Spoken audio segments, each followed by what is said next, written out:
दोस्तों Majid Guraya YouTube channel में खुशामदीद। Mobile repairing की नई वीडियो के साथ आपकी खिदमत में हाज़िर हैं। तो दोस्तों ये हमारे पास एक मोबाइल फ़ोन है। इसके साथ मसला ये है कि जब हम इसको चार्जिंग पर लगाते हैं तो चार्जिंग ये शो करता है, मतलब कि मोबाइल की स्क्रीन के ऊपर चार्जिंग लिखा हुआ तो आ जाता है, लेकिन इसकी बैटरी बिल्कुल बढ़ती ही नहीं। चाहे सारा दिन भी लगा रहे तो इसकी बैटरी बढ़ती ही नहीं बल्कि और कम हो जाती है, यानी कि फ़ेक चार्जिंग ये कर रहा है।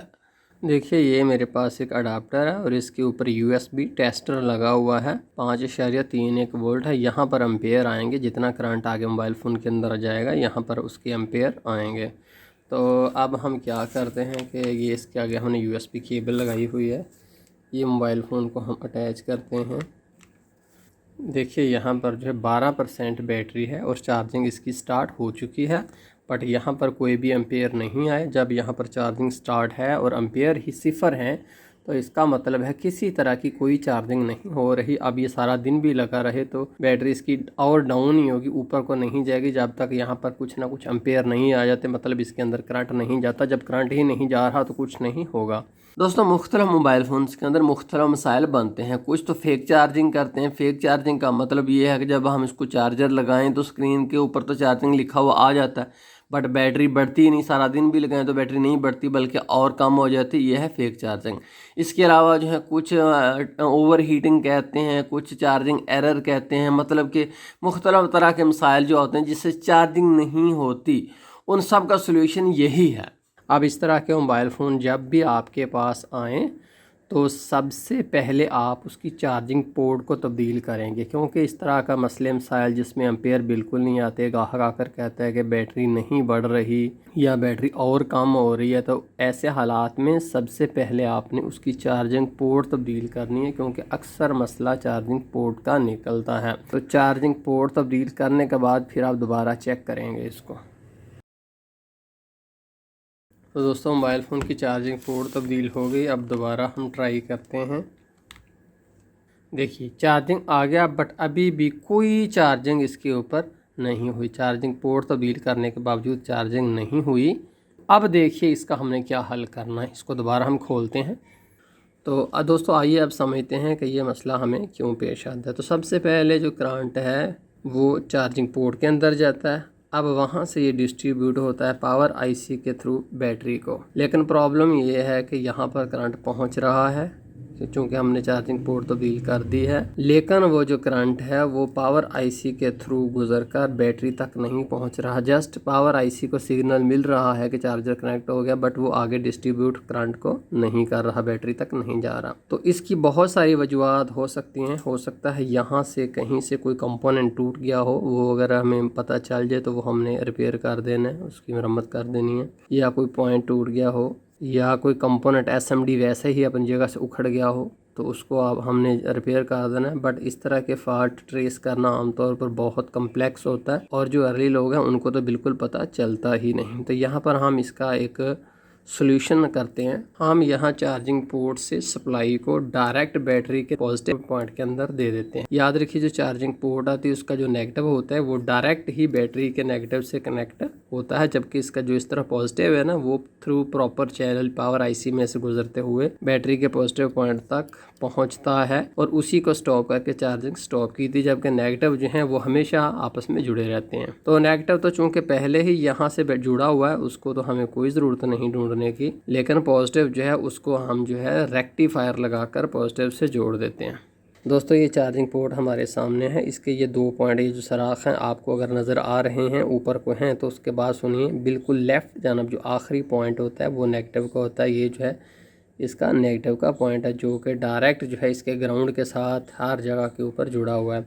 उसके बाद देखिए जो राइट जानब सबसे आखिरी पिन है ये वाली, ये पॉजिटिव के, इसको हमें रेक्टिफायर लगाकर बैटरी के पॉजिटिव से जोड़ना होगा, तब ही एम्पेयर रहेंगे। दरमियान में अगर आप देखें तो ये सारी डेटा वाली होती हैं, इनके थ्रू डेटा की कम्युनिकेशन होती है। दोस्तों आप एक छोटा सा कंपोनेंट देख रहे हैं, इसको रेक्टिफायर बोलते हैं। रेक्टिफायर जो है एक तरफा करंट बहाता है, मतलब कि इसके अगर करंट इस तरह बहेगा तो वापस कभी भी करंट नहीं बह सकता। सिर्फ एक ही सीमत में करंट बहने के लिए ये इस्तेमाल होता है। मिसाल के तौर पर जब हमने AC वोल्टेज को DC में कन्वर्ट करना हो तो हम ये लगा देते हैं ताकि करंट की सीमत सिर्फ एक हो जाए। जैसा कि आपको पता है कि AC बार बार अपनी सीमत तब्दील करता है, जब रास्ते में रेक्टिफायर आ जाए तो अब उसकी सीमत एक ही हो जाती है। तो ये जो रेक्टिफायर है, ये तो बहुत बड़ा रेक्टिफायर मैंने आपको दिखाने के लिए इस्तेमाल किया है, लेकिन ये बहुत छोटे छोटे भी होते हैं। चलो आइए समझते हैं कि रेक्टिफायर किस तरह से काम करता है। देखिए, हमने मल्टीमीटर को X1 के पर सेट हुआ है। जब दोनों प्रोब्स आपस में मिलती हैं तो सुई एंड तक जाती है। अब यहाँ पर इस कंसेप्ट को ज़हन में रखिए और उसके बाद यहाँ पर आइए अपने रेक्टिफायर के ऊपर।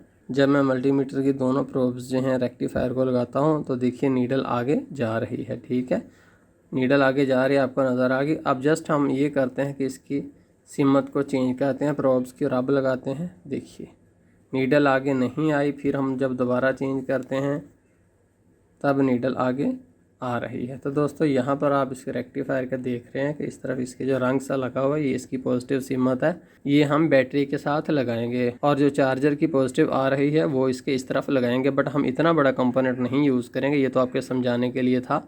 हम बहुत छोटा कंपोनेंट कहीं से ढूंढ लेते हैं। अगर मैं आपको चार्जर की एक किट दिखाऊं तो यहाँ पर इसके अंदर ऊपर आप गौर करें तो देखिए ये रेक्टिफायर लगा हुआ है, ये लगा हुआ है, ये लगा हुआ है, ये लगा हुआ है। हम इनमें से जो मर्ज़ी उतार लें और इस्तेमाल करें। तो दोस्तों इसको भी लगाने से पहले हम चेक कर लेते हैं कि क्या इसका लेफ़्ट राइट काम कर रहा है या नहीं। जी जनाब, काम कर रहा है। तो दोस्तों ये हमारे पास हैंड फ्री की तार है, यानी कि हैंड फ्री के अंदर जो तार होती है वो हमने ली हुई है। अब इसके अंदर से हम तार निकालते हैं और उसको हम इस्तेमाल करेंगे। तो दोस्तों अब हमने हैंड फ्री की ये जो रेड वायर निकाली हुई है, हम इसको चार्जिंग पोर्ट के पॉजिटिव के साथ जोड़ देते हैं। दोस्तों अब हम इस तार को बाकी के स्ट्रिप्स के साथ ही गुजारते हुए दूसरी तरफ बैटरी के पॉजिटिव टर्मिनल्स की तरफ ले जाते हैं। तो दोस्तों अब मोबाइल फ़ोन की दूसरी सीमत आ जाइए जहाँ पर हमारे बैटरी कनेक्टर हैं। तो देखिए ये हमारा बैटरी कनेक्टर है। पहले इसकी जड़ के ऊपर आप कुछ सोल्डर लगा दें। सोल्डर लगाने के बाद आप अपना रेक्टिफायर लें। उस निशान वाली सीमत को आपने बैटरी कनेक्टर के साथ पॉजिटिव के साथ जोड़ देना है। उसके बाद आपने अपनी वायर लेनी है जो कि हम चार्जिंग पोर्ट से उठा कर लाए थे। इसको आपने इसके ऊपर थोड़ा सा पहले सोल्डर लगाना है। सोल्डर जब ये पकड़ ले तो उसके बाद एक्स्ट्रा वायर को आप काट दीजिए। एक्स्ट्रा वायर जब कट गई तो आप उसको रेक्टिफायर के पीछे उस वायर को लगा दें। अब हमारी चार्जिंग पोर्ट से डायरेक्ट करंट बैटरी को मिलना शुरू हो जाएगा। तो दोस्तों अब हम चेक करते हैं कि क्या हमारा मसला हल हुआ है कि नहीं हुआ। हम मोबाइल फ़ोन के अंदर बैटरी डालते हैं। बैटरी डालने के बाद हम चार्जिंग पोर्ट कनेक्ट करते हैं। उसके बाद देखते हैं कि क्या एम्पेयर अब भी आते हैं, अब भी 0 पर ही अटका हुआ रहता है ये। तो दोस्तों देखिए यहाँ पर एम्पेयर आने शुरू हो गए हैं, मतलब कि अब सारा करंट मोबाइल फ़ोन की बैटरी के अंदर जा रहा है। तो दोस्तों हम ये सोल्यूशन इस वजह से करते हैं क्योंकि हमारा मोबाइल फ़ोन बहुत कीमती होता है, हम उसको छोड़ नहीं सकते, ज़ाया नहीं कर सकते। और बाज़ सूरतों में उसका जो फ़ाल्ट है वो ट्रेस करना बहुत मुश्किल होता है। बाज़ का तो उसका IC जल चुका होता है जो कि रिप्लेस नहीं हो सकता। तो ऐसी सूरत में हमें उस मसले को हल करने के लिए, उस चीज़ को जान छुड़ाने के लिए ये सोल्यूशन किया जाता है। ये कोई रिकमेंडेड सोल्यूशन नहीं होता, ये मोबाइल फ़ोन को यूटिलाइज़ करने के लिए इस्तेमाल किया जाता है। बट आपने ग्राहक को पहले बता देना है कि इसके कुछ साइड इफ़ेक्ट्स हैं। उसमें एक तो ये है कि आप सारी रात मोबाइल फ़ोन को चार्जिंग के ऊपर नहीं लगाते। अगर आपने सारी रात मोबाइल फ़ोन को चार्जिंग के ऊपर लगा दिया तो बैटरी फूल जाएगी, फट जाएगी। दूसरा आपने ये बता देना है कि यार आप कोई बड़ा अडाप्टर जो है 3-4 एम्पेयर का यूज़ नहीं कर सकते। आपने मैक्सिमम 1-1.5 एम्पेयर का चार्जर जो है यूज़ करना है और मैक्सिमम 1-2 घंटे लगाना, इससे ज़्यादा आपने नहीं लगाना। इससे ज़्यादा लगाओगे तो बैटरी फूल जाएगी। तो ये सोल्यूशन आपका मोबाइल फ़ोन का मसला आसानी से हल कर देगा। अगर आप 1-1.5 एम्पेयर का अडाप्टर यूज़ करेंगे तो कभी भी आपकी बैटरी भी नहीं फूलेगी, आपकी भरपूर टाइमिंग भी देगी, आपको कोई इशू भी नहीं आएगा। मैंने बहुत ज़्यादा एक्सपीरियंस किया हुआ है, किसी तरह का मसला नहीं बनता। तो अज़ीज़ दोस्तों बहुत शुक्रिया माजिद ग्रा यूट्यूब चैनल देखने का। दोस्तों प्लीज़ लाइक दे दिया करें, बहुत कम लाइक आते हैं, व्यूज़ आते हैं, बट व्यूज़ के मुकाबले में इतने थोड़े लाइक्स। यार हम आपके एक लाइक्स को गिनते हैं। कोई भी आपके दिल में सवाल हो आप हमसे पूछें, इंशाल्लाह हम आपको जवाब देंगे। बहुत शुक्रिया माजिद ग्रा यूट्यूब चैनल देखने का। अल्लाह हाफिज़।